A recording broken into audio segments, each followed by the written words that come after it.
Okay, here we go. That's me, today's speaker, Dan Schwartz. I'm talking about tech tips you can use. I found some cool stuff. Everything's on the internet if you go look, and you have a little bit of wits about you to figure out what's garbage and what's not garbage. First question before I get started. Who here identifies as newbie, low-tech, don't know hardly anything about using technology? We're talking phones, computers, tablets, those kinds of things. Who identifies on the, I'm not real good at this stuff and don't talk too much about in detail, just show me some cool things. Okay, next, who identifies as medium? In other words, you can get all your stuff done, and you might find something really cool. You go, wow, I didn't know how to do that. Wow, thanks. Okay, then who identifies as, I know a real lot about this stuff, and I could be up here instead of you? There we go. All right, so we got a good mix. I'm glad we did. Okay, now let me get my presentation up. It's good to know. So we have a mix. Don't worry, I'm not going into great tech detail. Not to worry. Let's get my. Hold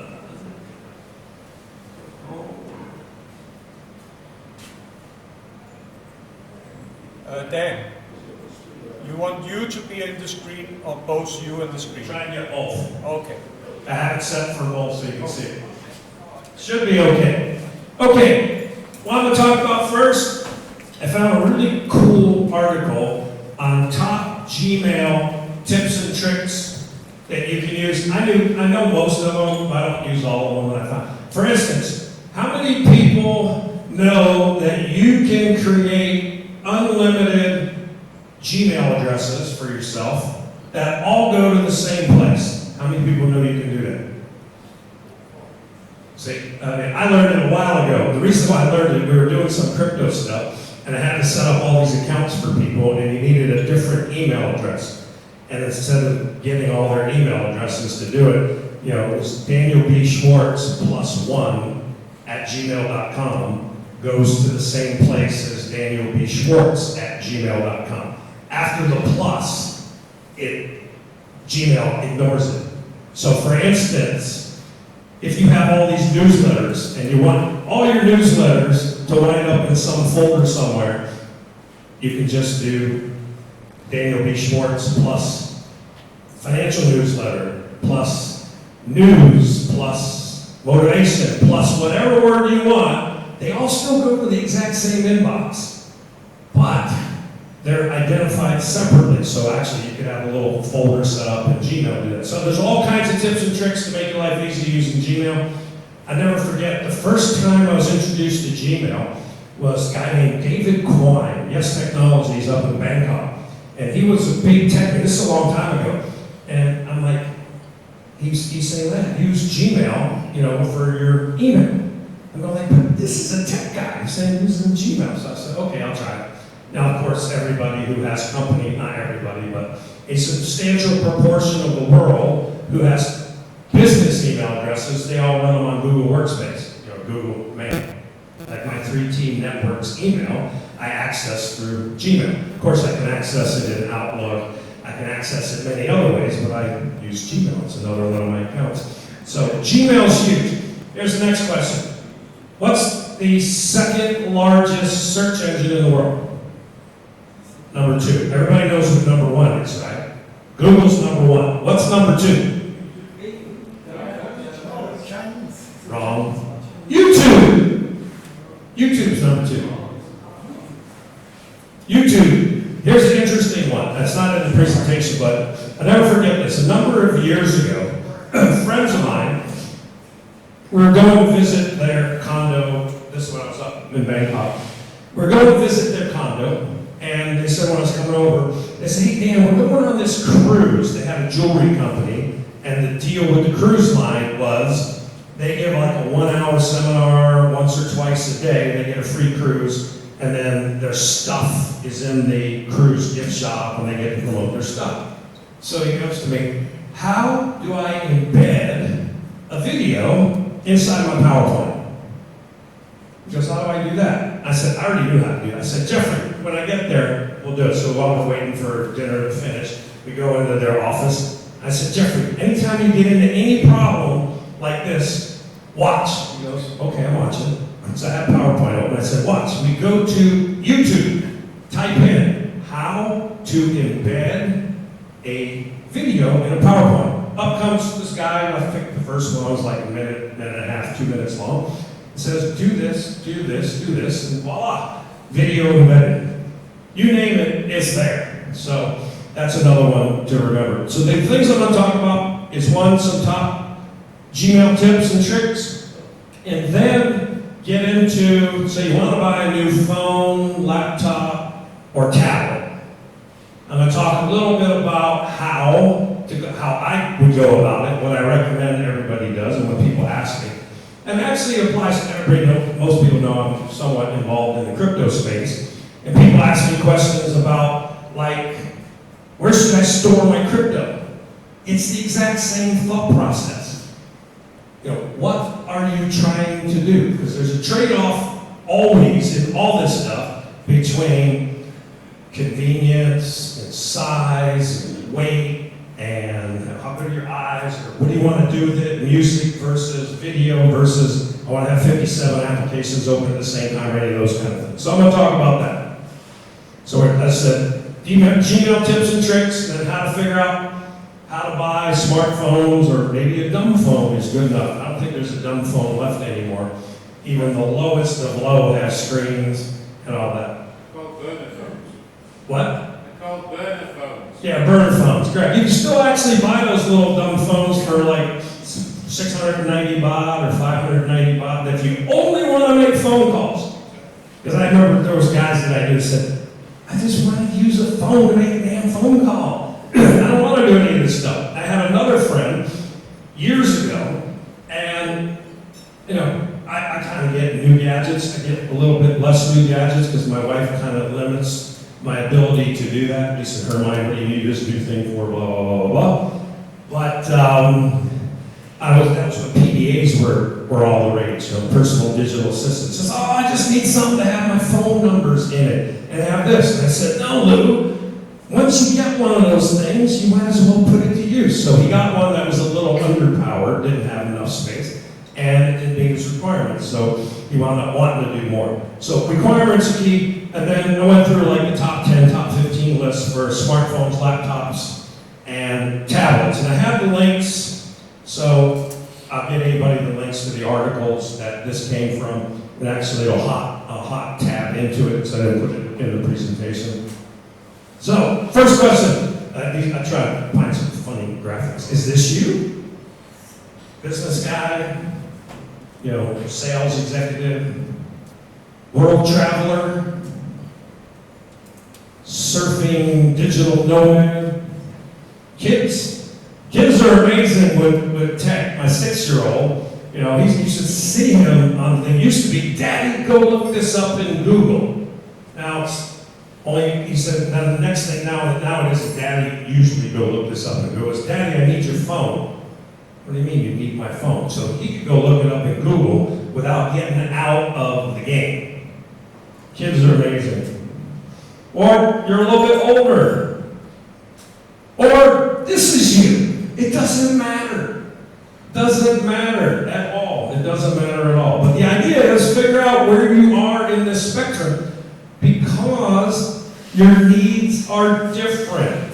Your needs are significantly different. I mean, some people like for me, I like the big screen. Why? Well, if you ask Ron, he said, I'm addicted to my phone. It's connected to me, and I read off my screen time on my iPhone, and he goes, how long are you on your phone? I'm down 7% from last week, only 11 hours a day. And he starts laughing. He says, anyway, but big screen's important for me. So think about those things. Everybody has different requirements. So let's talk about this. Next one. Okay. This got out of order. Hold on. Let's go here first. First we'll do the Gmail tips, and then move into hardware. Okay. This is a little bit hard to read. I apologize. Black background and blue. Yeah, sorry about that. Okay, these are top 20 Gmail tips. I'll read what they are, and then I'll show you a few of them because it hot links to the thing. One, how many people know you can unsend email? How many people wish you set a longer timer so you can think about it longer after you wanted to unsend the email, but it was too late? First rule of email, and this is what I learned in business: never, ever, ever write the email. You can write it, but never, ever send an email when you are angry. I've done this. There have been times when I was pretty upset at somebody, so I sit, bang up that email, and then stick it in the draft folder. Stick it in the draft folder, go to sleep, get up the next day, after whatever got you really angry has subsided a little bit, maybe it's gotten worse, you never know, but do that, and then read the email you wrote and decide, do you really want to send it? Why? Well, once you hit that send button, it's there for pretty much eternity. Pretty much eternity. Oh, one other thing I'm not covering in here are all the messaging apps, like WhatsApp, Line, Telegram. I found a new one though. Somebody introduced me to this new one. How many people here, then I'll go back to Gmail tips, this is important. How many people here have heard of Wickr? W-I-C-K-R. I hadn't heard of it either. Someone said, get on Wickr. I said, what the heck's a Wickr? That's the thing on the end of a candle. So he says, get on it. So I got on it. And it's like, because one of the things, well, there's a couple reasons. One, we communicate with some people in Dubai. And Dubai blocks WhatsApp calling, most VoIP calling, they block. Most of it they block. If you VPN, it works. But it also has automatic disappearing messages in 6 days. That's all they last. So all the messages disappear. But we were trying it. He made a phone call to me. I was at the mall yesterday. I was we were at Westgate Mall, Central Westgate. And I was on the AIS free Wi-Fi at the mall. And WhatsApp doesn't agree very much with poor or spotty Wi-Fi. I mean, I can be 6 feet or 2 meters from my Wi-Fi hotspot at home, which is a fiber connect, 1 gigabit connection, and my WhatsApp will mess up. He calls me on Wickr on the mall Wi-Fi. It was like we were sitting 3 feet apart from each other. Just something new. Okay, next one. Smart Compose. How many people have heard of Smart Compose? Smart Compose. Basically what it is, I can show it if anybody's interested. What I'll do is I'll read through these 20, and you guys tell me which one is really interesting to look at. Next one, using multiple Gmail accounts. How many people have more than one Gmail account? Actually, I think the limit logged in at any instant in time is like 7. Because I see that it said you can't log in to log out of something else. Okay, scheduling emails. Okay, people know that. Keyboard shortcuts. I know of them. I knew some of them, and I used to be really good at shortcuts, but I haven't been a computer programmer for 40 years or whatever. Because the guys who can program computers, they're wizards at shortcuts. Sending emails from different email addresses. In Gmail, you can do that, so most people don't know that. Organizing email with labels and filters. How many people use that? Some. Not very many. Okay, I'll show that one. Another one. There's templates for Gmail. For most of the people in this room, templates probably aren't much of a requirement. Templates are when you want standard emails. Like I'm in sales, or I own a company, or I do this, or I do that, or I'm a marketing person of some kind, and I want to send out the same thing, so I don't need to retype it every time. I can just bring up the template. Okay, next one. You can customize your inbox. You can snooze notifications. How many people know how to snooze notifications or care to snooze notifications?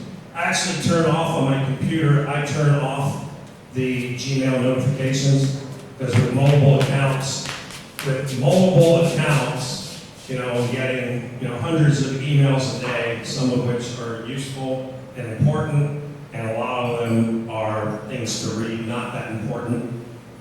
So I just turn off all notifications. Mute and archive emails. Yeah, so you can see who the experts are. Create calendar events from an email. I know how to do that. I had to do that for a long time. If somebody sends you an email and it's not sent as a calendar invitation, right? I can send you a calendar invitation that's actually, I'm inviting you to a meeting, and it'll ask you to say yes, say no, or whatever. Other people send you messages, and it's information that could be for a meeting or an event of some kind, so you can just click and create your own event out of it. So I can show you that one. Search, blocking spammers. You can block spammers. Using Gmail offline. There's one that's interesting. How many people use Gmail offline? Hey, excuse me. Excuse me. Hey, Bradley, stop that. Okay, how many people use Gmail offline? How many people know you can use Gmail offline? You don't want to. Well, sometimes you're not connected to the internet. I mean, here's a potential use for it. Well, not if you fly economy, but if you fly, in the old days, I used to get to fly business class when I wasn't paying the bill and the company had a policy. So business class, lots of room, but no free internet those years. So you can use Gmail in offline once you don't be connected to the internet. Everybody has their own. Maybe you're somewhere and you don't want to be connected, but you want to catch up. You can send confidential emails. You can organize tasks. How about unsubscribe for newsletters? This is a good one that I've noticed over the last, maybe 6 months-ish. If I don't I subscribe to all these newsletters.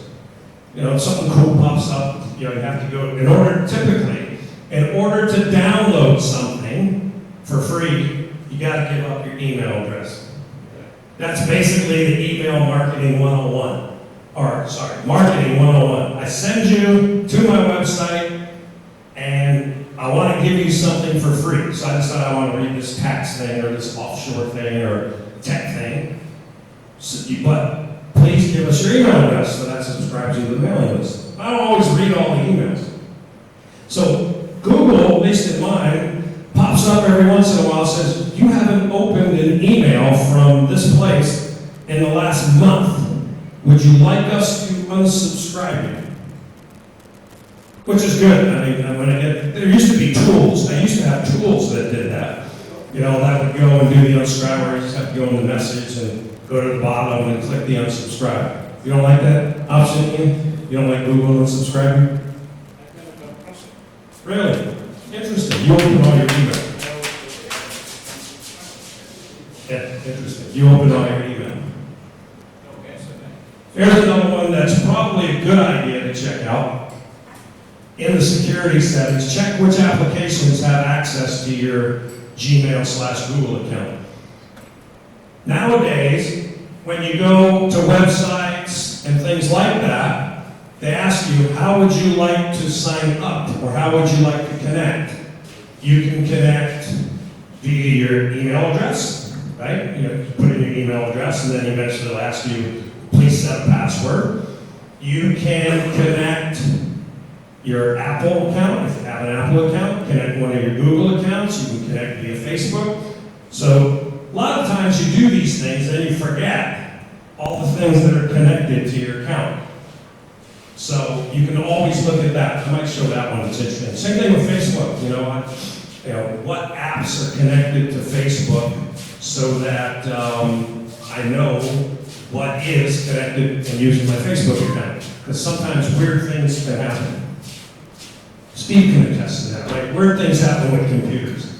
And then video calls, you can make free video calls. Right? He's a pain. You can make video calls directly out of Gmail. Directly out of your Gmail, you can make video calls. Wax on the left-hand side. They have Meet, now it's Meet and Chat, I think it says. So The idea with all this is there's a lot of stuff you can do. Don't worry about it. I'll give you the link if you're interested, but I'll show you a couple of them from the article. Where's the article? There we go. Okay, 20 best Gmail tips. So unsend, you can see here, there we go. You can see here, message was sent, there's an undo, and there's a setting that says how long you get that undo for. Yeah, you. What? Oh, interesting. Why is it not, computer's not sharing, why is it not sharing the internet screen?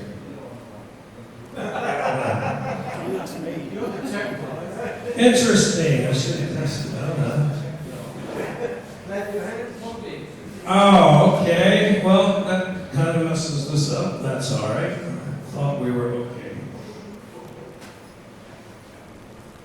Ah, I know what I can do. Hold on.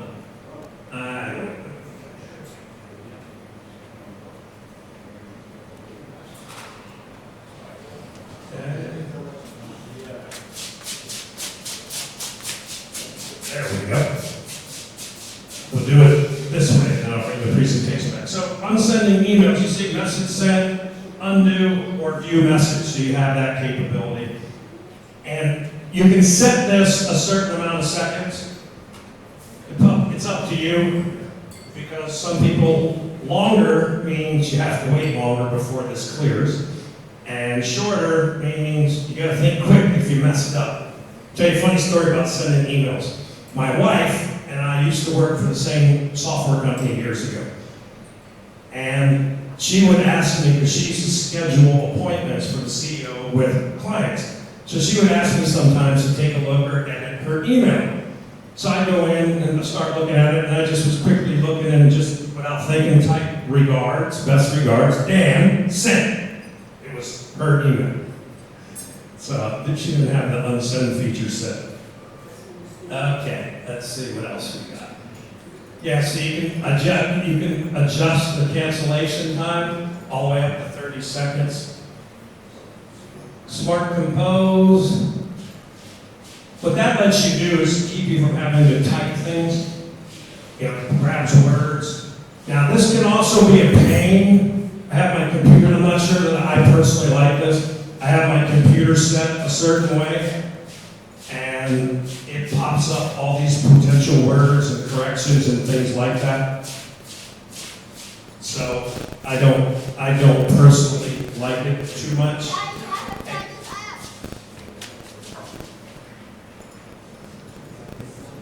Next one, mobile Gmail accounts. How many people, everybody knows how to do this, correct? You just click in the upper corner. If you look at the upper right corner of when you're logging in to your Gmail, you can see, if you click on it, you can have access to all your accounts. Yes?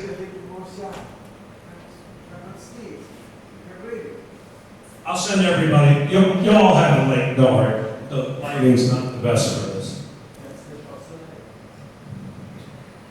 Gmail keyboard shortcuts, there are a lot of them. If you're interested in them, great, you learn the ones that work for me. The only shortcuts I ever use, because I don't like having to do the right click on the mouse and stuff, so I can highlight something, Control V for getting ready to copy it. Control V is copy, I believe. No, Control C copy, Control V paste. What about the mobile? Have you any shortcut for the mobile? No. So, no, Gmail, most of this stuff will work on your mobile too. I mean, on my mobile, well, it's taking the video, but my mobile, I can access mobile account. All this stuff will work when you're on your mobile, if you're using Gmail on your mobile. Let's see. Yeah, how many people know how to send email from mobile addresses if you have mobile addresses? Not too many. So if you see here under settings, when you go into settings, under account, you can have send mail as, and you can keep adding accounts. Stop it, Bradley.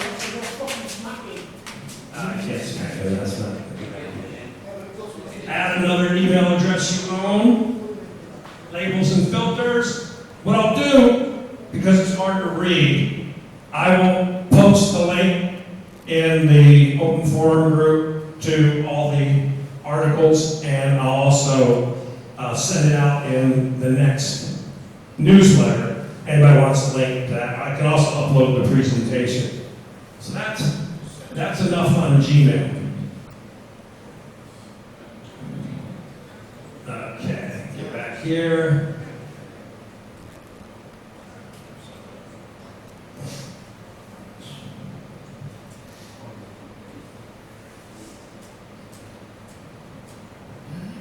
Okay, new phones. How many people are shopping for a new phone? Yes. Can I make an advice to the Gmail? Sure. Because I think it's very important to know there's a possibility you can send the email with CC, which means carbon copy, or blind CC, what is meaning BCC. And some people, if you send to a group, some people do not like when other people knows their email. And if you send it with BCC, nobody can see except his own address. So when I send emails to a group, I have 20 accounts. I sent it from Berlin, I sent it to Sola and Pattaya. It's email of myself. This is a headline, and the other are BCC. And only the one person of 200 will see who reached it. He will not see the other 199. I think it's very, very important to know this. That one is a good one. Thanks for bringing that one up. I think we got another comment in a second. Microphone. That's a good point. I see this a lot with newsletters and things like that. People put it out and they put everybody's email address in CC or in to, and now, as Uli just said, you just exposed everybody's email address to everybody. Now, that part's not the greatest. The worst part, here's where it's worse. Somebody then clicks reply all. So now 200 more emails go out. And then someone else clicks reply all. And all of a sudden you're getting your email flooded with all these replies or whatever that was. So BCC, very good. Go ahead. Right, just while we're on email, I normally access my Gmail through my Outlook account, and they just said that that's going to close at the end of this month because I don't have a current version of Outlook that does dual identification, which means that somewhere I find a copy, legal or illegal, of Outlook to whatever we are, 2020. So how do we work around that one?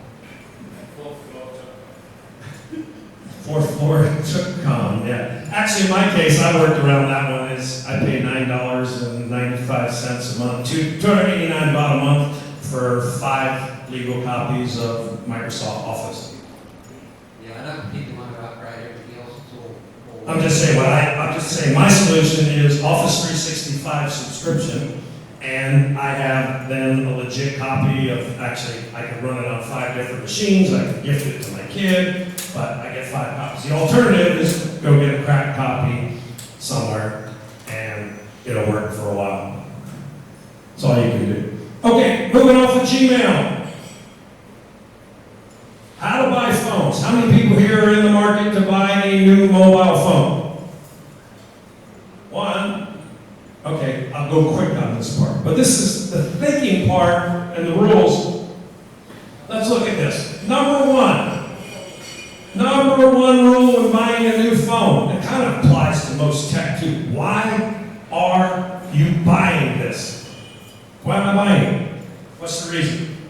Am I trying to impress people? Do I just want a shiny new object? And I want something cool? I like to live on the bleeding edge, so I want to get the latest and greatest of whatever. I have some personal needs I want to meet, or I have some business needs. Decide why you're buying it. That's number one. Number two, what applications do you need? For instance, if you're big into all the Google stuff, you're not going to want to buy a Huawei Mate 40, the latest ones, because they're phenomenal phones, but because of the spat, no Google stuff. So if you're wedded to Google things, it's a great phone, great everything, but unless you crack it, there are ways to get Google stuff on it. You're not going to get the Google stuff. So, what applications? Third, how mobile do I need to be? That defines basically size and battery and things like that. You know, things like that. Fourth, how good are your eyes? This is a big one, because and I guess I would add to it. How long per day are you going to be looking at the thing? Because if, for instance, like me, I've created a whole presentation on my phone. It wasn't by design. It was a laptop was messed up, and I had to adapt. So I took a Google presentation I had and did the editing all on my phone. That was not a huge amount of fun. Now my phone, I had the previous version. So I had 6S Plus. So it was almost as big as that phone, a little bit smaller. But what am I going to use it for, and how long per day am I looking at it? If I'm going to read all my emails, bigger is better. So that's that one. Next one. Do you take and store lots of photos? Photos take up space, especially with all these new cameras. More megapixels means better pictures, means bigger file size. Music. How important is music? 7. How much storage? How much stuff do you keep on your phone? 8. How much are you going to use it? Do I need or want a removable battery? Because there's two camps on that one. You know, there's those of us, and actually I know Android guys too, that run around with multiple extra batteries and cables and plugs and things like that, because our battery life isn't good enough to our usage pattern. Or you can have an extra battery, like with Samsungs, you can pop the back off. At least the older ones you can. So if you can pop the back off, you can change the battery. So you can, instead of carrying this big battery pack, you can carry this small little battery. And then finally, the last one, this is my opinion, the last one, this could be the first one, but the last one is price. Because I believe you need to decide all those other things first. What is most important to you? Then price comes into it.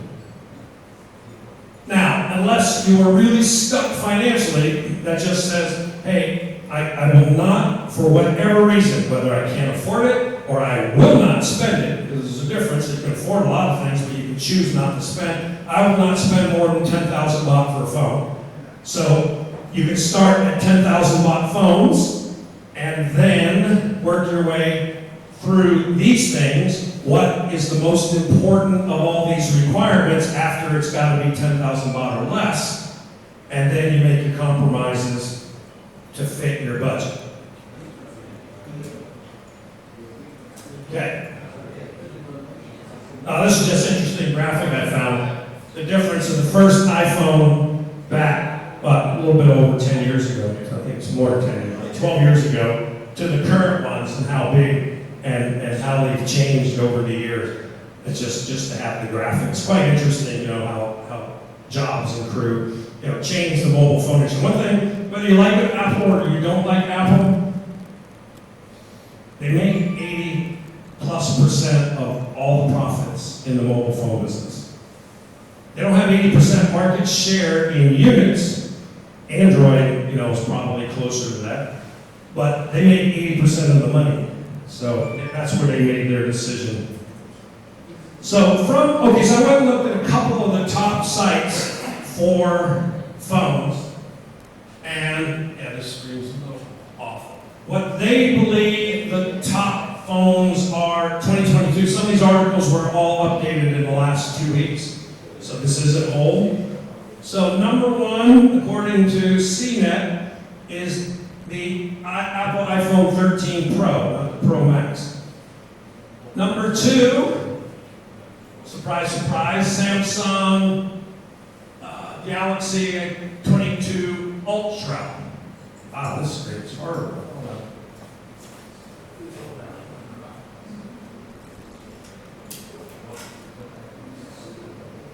Even I can't read it. Ben, I will have an idea. Yes, sir. If you next time put the best mobile phones not beside, put it on top, and you will have doubled the screen. Yeah, well, actually, I didn't expect that our monitor wasn't so easy to read. Hold on. We'll skip CNET for a second. We'll go to the next one because it didn't have pictures, so it's a lot easier.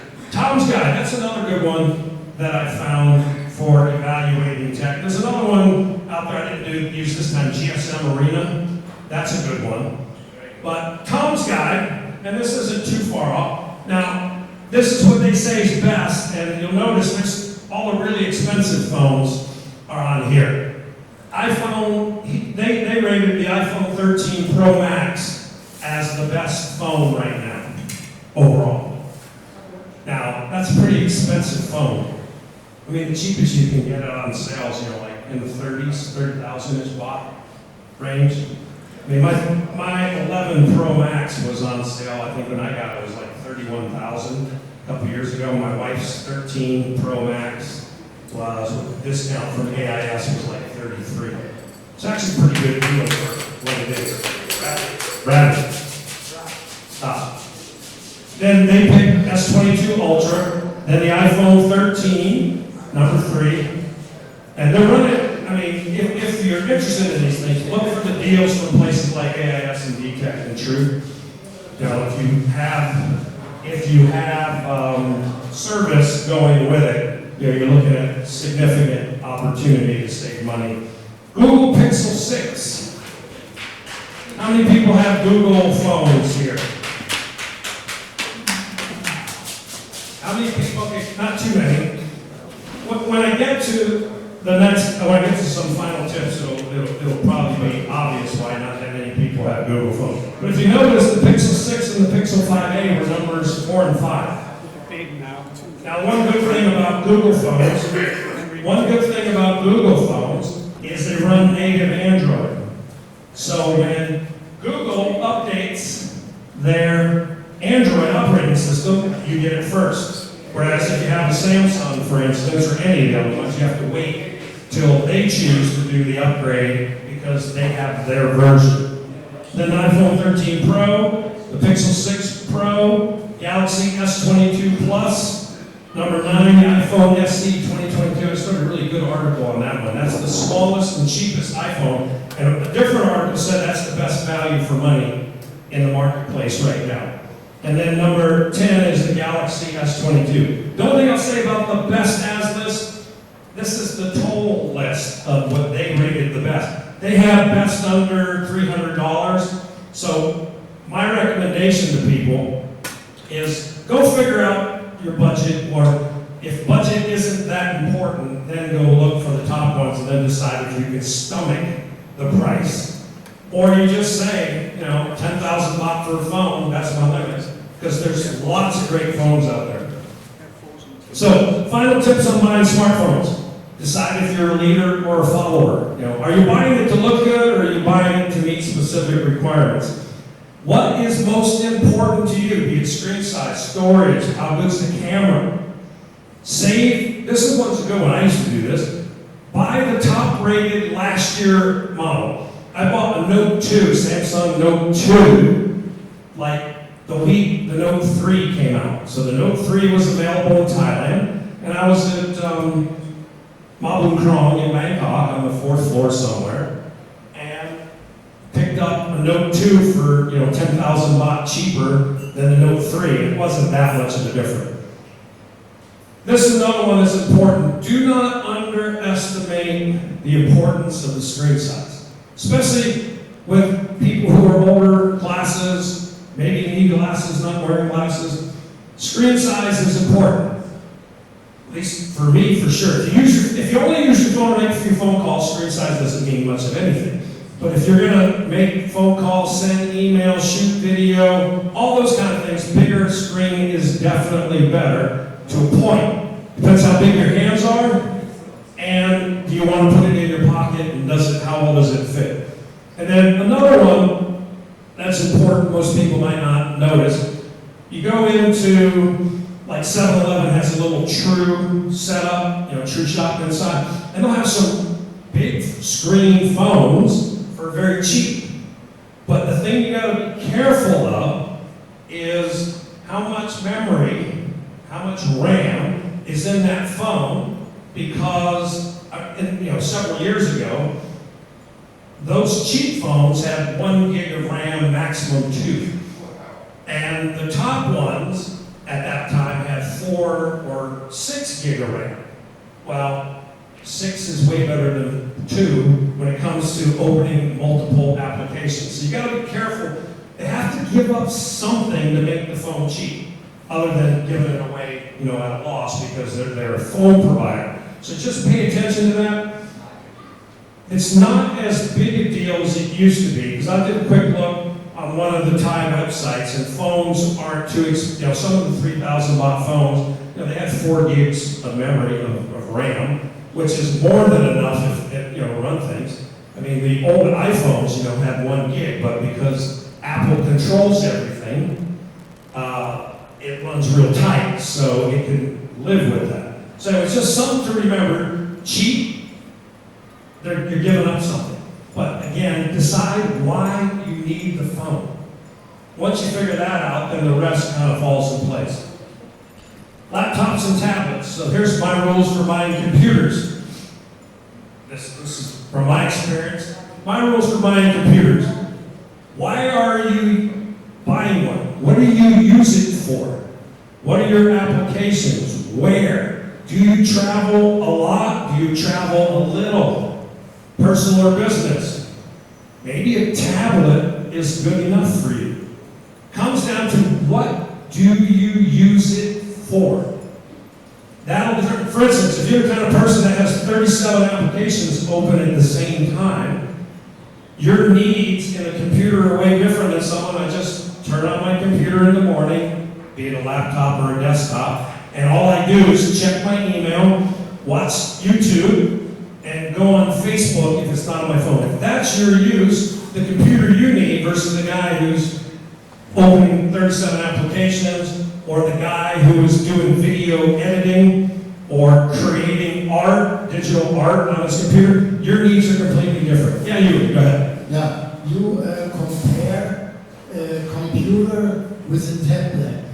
You say just you have to use a computer, or maybe it's enough to have a tablet.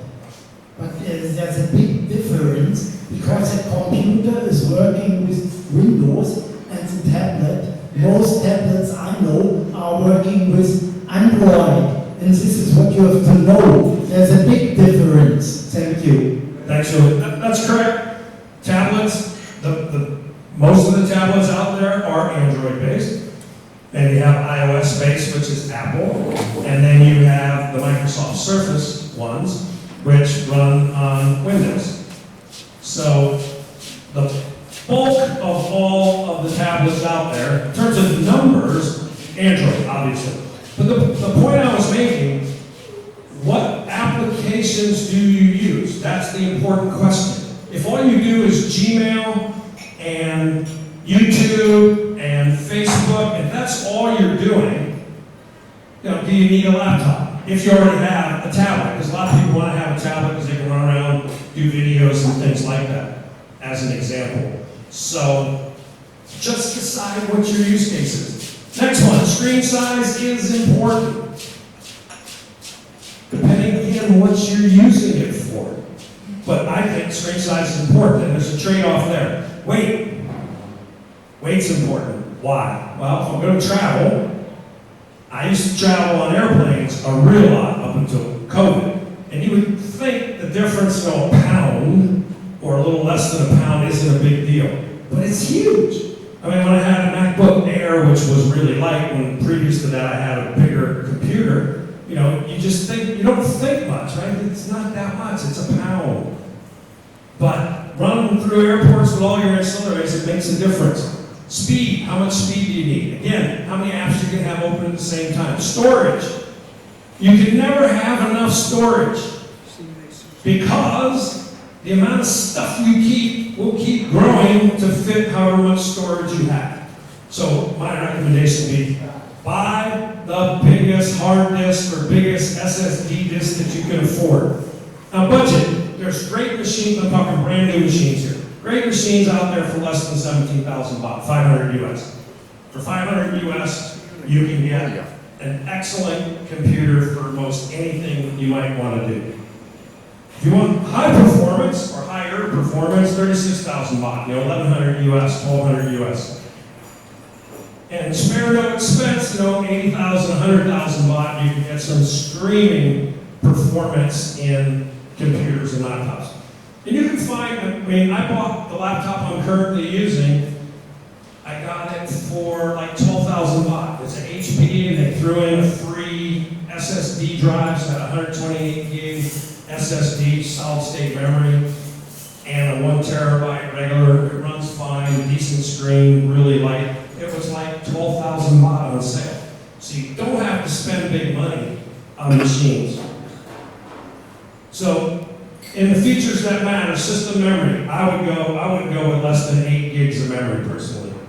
Get as much as you can afford. More is better because you will have things open on your computer, and when they're open, they eat memory. How many people use Mac computers, MacBooks or Mac Air or any of that? One interesting thing I learned about Mac or Apple iOS or the OS, Mac OS, it will use all the memory you give it. In other words, I had a 4 gig machine, and it was always at close to 4 gig. And I thought, oh God, I gotta stop programs running. But it will always fill up. You have a 16 gig machine, it'll try and use all 16 gig and puts things in memory instead of leaves it on the hard disk so it can perform faster. Hard disk, as I said, SSD, solid state drives are great and they are fast. I go with 256 gig as a minimum, just because you wind up collecting things. And unless you want to be deleting all the time, I recommend, go with 256. Regular hard drive. Nowadays they're cheap. 2 terabytes isn't a lot of money. Mine has one, like I said, I have a $500-ish, actually it was a little over 400 US machine with an SSD and a 1 terabyte regular hard disk and a decent processor, not the highest end processor, and all that. And it was, like I said, 12,000 baht. What kind of system processor you get? Again, get the highest rated one you can afford. If the choice is an i3, which is one of the Intel ones, the choice is an i3, or you can get one similar price with a 5 or a 7. Go with the higher one because it'll last longer. It'll run because it'll run faster. I found out with my machine, for instance, my chipset won't let me run Zoom backgrounds unless I actually have a green screen. Ron bought his, he paid about the same price, he got a different brand computer. He said, look at this, Dan, I can do green screen, I can do backgrounds on my Zoom without a green screen. I said, how the heck do you do that? He said, he's not a techie, as you know, but he's sneaky. So he's like, I can do this and you can't. So pay attention to that. Display density, PPI, the pixels per inch, more is better. It just means the colors will be better, it's be much sharper. And another one, how upgradable is it? Let me just do this one. How upgradable is it? I learned this years ago. My wife had a MacBook Air, and it had 4 gigs of memory and 128 gig of SSD storage. And she wasn't working anymore because she was about to have Bradley. And she's like, well, you don't need to buy a new computer. Use mine, because I'm not working, and I'll use yours. I had a Lenovo Yoga one that folded into a tablet and all that. So I went to go fix the battery. Anyway, so bottom line, I take hers in and mine in. I said, I have this brilliant idea.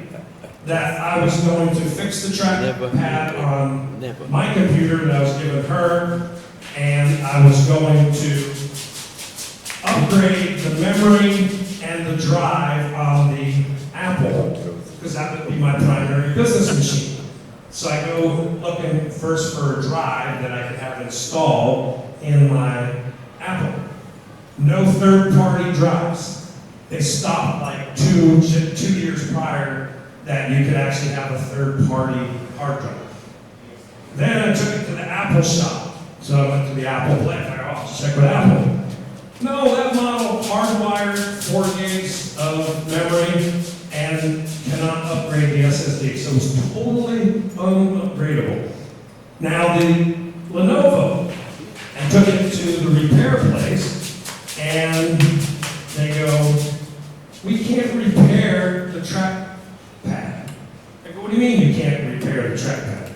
No, that is one whole single thing. Keyboard, trackpad, everything. It was going to cost me half what I paid for the computer, and they don't stock it.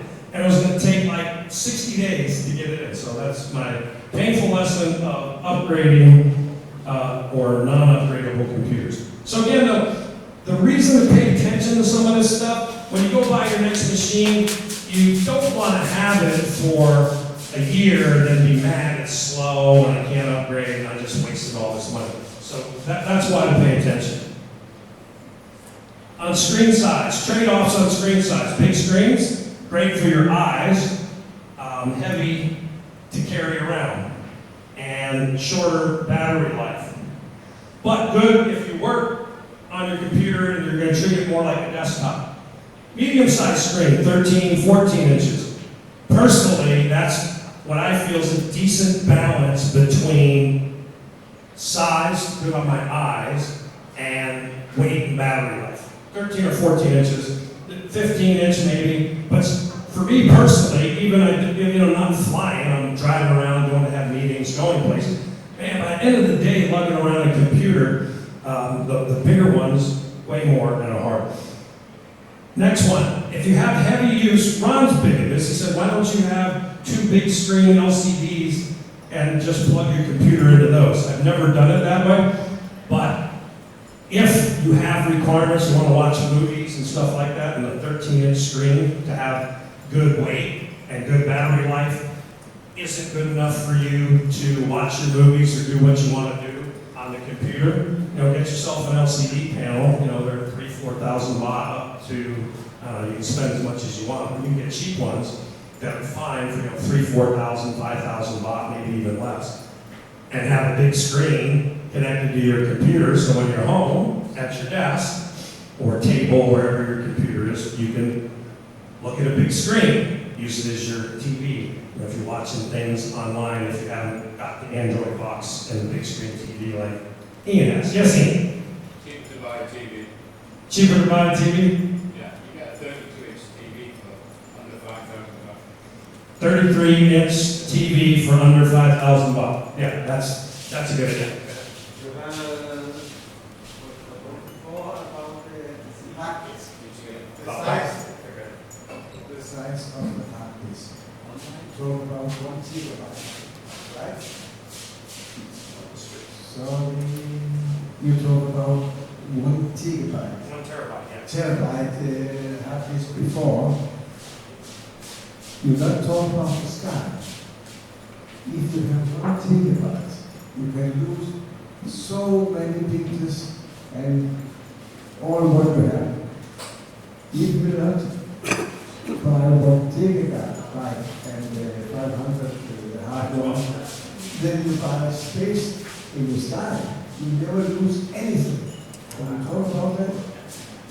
Yeah. Okay, he's bringing up a good point about cloud storage.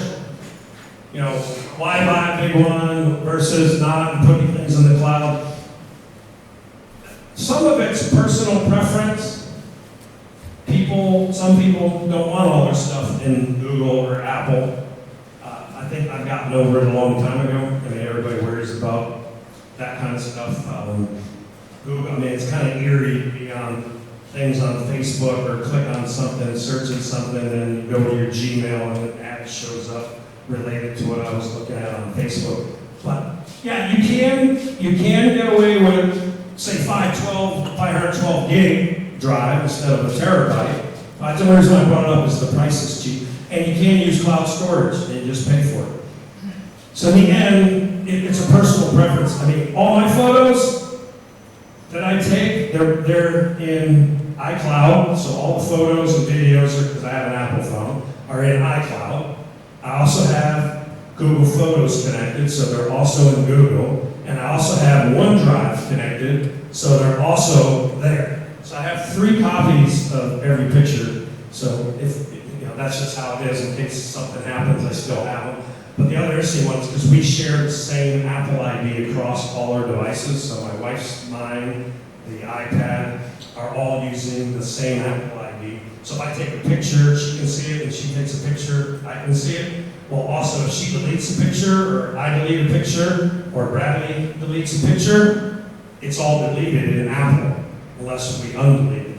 But it's not deleted in Google Photos, and it's not deleted in OneDrive, because it's all backed up there. So, yeah, use the cloud storage, use all the free you can get. I think I'm over, I think I pay like $1, $2 a month, or 99 baht for 200 gigs at Google, and I think I pay something similar to Apple to back up. So that's another point you bring up. It's a good one. Back up your hard drives and back up your phone. There are ways to back up things on your phone because they do have a tendency to die at the worst possible time. I won't go through all these in order, but just mention that this is from PC Magazine. Anybody wants a link, I can share. You want a copy of the presentation. They rank, it's interesting, pretty much across most of the sites, they all rank this Dell XPS 13 from, how big is that? I can't remember. 9310, I think it's called. As the editor's choice, that's the #1 laptop out there. #1. And it's pretty consistent. Then MacBook Air, the Mac Air with the M1 with the new chip is high up there. You also see Acer, you see some HP, some Dell, some Lenovo. Microsoft Surface Pro is in the top 10. Again, the Apple MacBook Air M1 late 2020. So you have a good choice. The only point I'm making is also, I forgot to mention this when it comes to phones. In Thailand, remember you're in Thailand.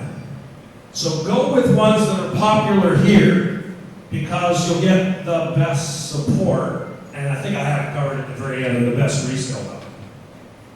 But if you also look here on top laptops from CNET, the other things, PC Mag's good for laptops and things like that. Same thing with CNET.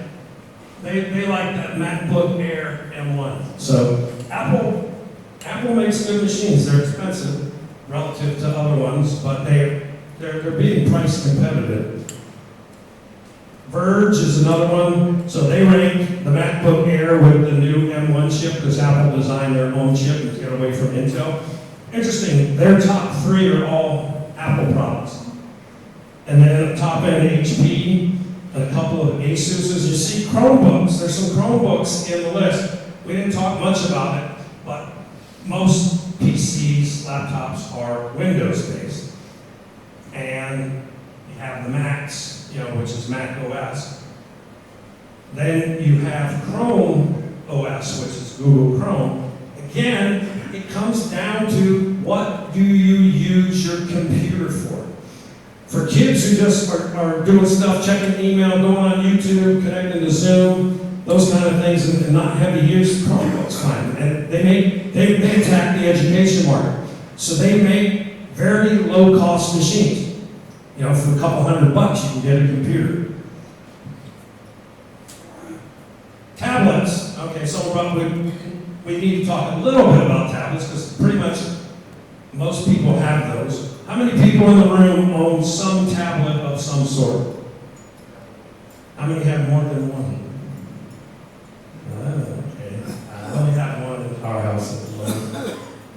Again, the The first question is, do I only need a tablet? That's a potential yes, depends on what your use case is. But Tom's guide, which again is a good one, in terms of rating the best tablets out there, Apple iPad Air, the new one, 2022, the 2021 Apple iPad, and number 3 is the Samsung Galaxy Tab S8. So there's a Samsung in there. It's important that you see a bunch of Apples, a bunch of Samsungs in all the lists. When they get to the summary, you'll understand why. This one was interesting that they rated number 4, the Amazon Fire 7. Amazon's hardware was rated by Tom's Guide, which is a pretty good source. Microsoft Surface is in the top 10, and then 2 more Apples. So what it tells you in the market, you got Apple, Samsung, a little bit Microsoft, and like I said, I was a little surprised at seeing the Amazon. Now, some final considerations in all this. We're talking phones, we're talking laptops, we're talking tablets. Number 1, remember where you are. If you live here and you spend most of your time here, that's an important consideration. Because if I travel a lot, and I might, let's say, like we used to go to the US 6 times a year and spend 3, 4, 5, 6 weeks at a time. If my computer broke, that would be a bad thing when I was away for 6 weeks.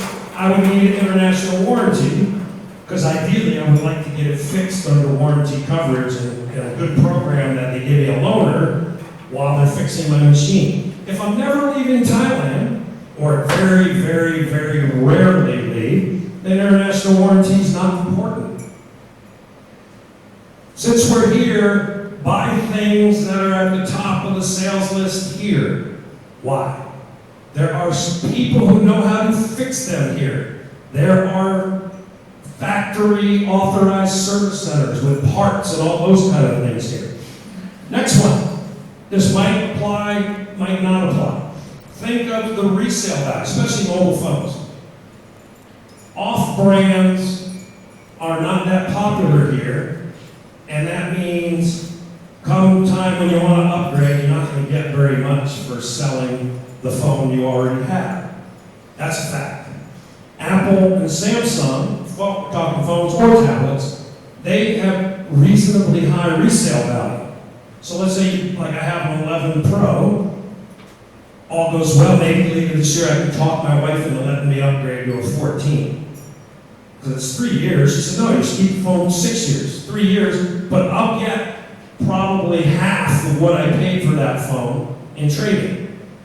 So if I go buy a new phone, I can go sell it to the second hand. So that's a consideration, unless you're going to keep your phone until it doesn't work anymore, then that's not much of a consideration. Another one, don't skip on your budget.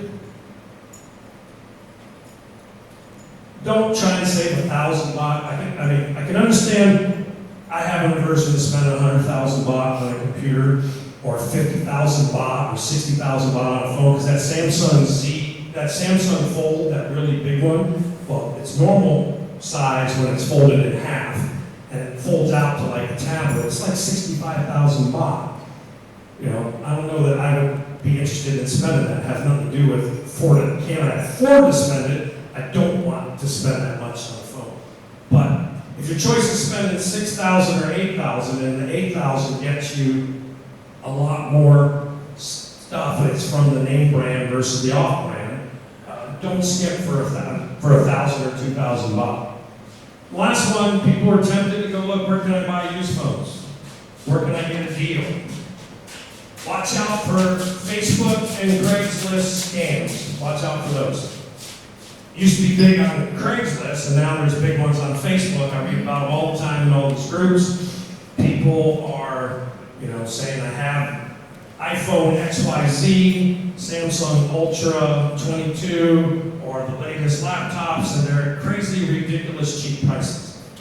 And then they say, send me money first. And I read stories that say, yeah, they gave me some Thai bank account and then they ghosted me, never sent my thing. Duh, I was selling the same thing 50 times. They're everybody else to see how many suckers they can find and send the money. Carry does COD, right? Carry does cash on delivery. So, offer if you're buying, just say, fine, send it Carry COD. No problem. Drop it off at Carry, COD. When it comes here, I'll open it. I'll verify it's what it's supposed to be. I give it the money to Carry, and then they give you your money. Scammers won't accept that. But always be careful. I guess the last corollary to that, and I'll take some questions. The last corollary to all that, if it's too good to be true, it probably is a scam. So with that, I think that's everything. I have the credits and references to where I found these. If anybody needs the links, I'll save it. And you can go read the articles yourself and see which ones save you the research time and going to find the articles of what you might want to buy. And one thing I used to do, and I don't do it, I used to go like Mabu Krong in Bangkok, which is kind of like Turkon, but it's a little bit bigger. The 4th floor is all mobile phone tablet shops. Don't walk around. I get sick after about half an hour doing it, so I'm not interested in buying anything. I don't want to look at these phones. There's too many. Do your research in advance. Figure out how much they should cost and how much you want to spend. What meets your requirements, be it phone or tablet or even laptop. And then go look at the ones that you want to buy. We could have a whole nother discussion about mail order and things like that, but it's nice. Depending, if you're going to order from Apple, I wouldn't be too worried about it. I'd be worried about some other ones just because it might not be exactly what you thought it was. It's nice to go at least touch the real one and know before you buy. So with that, any questions? Yes, David, and then Ian. Hold on one second.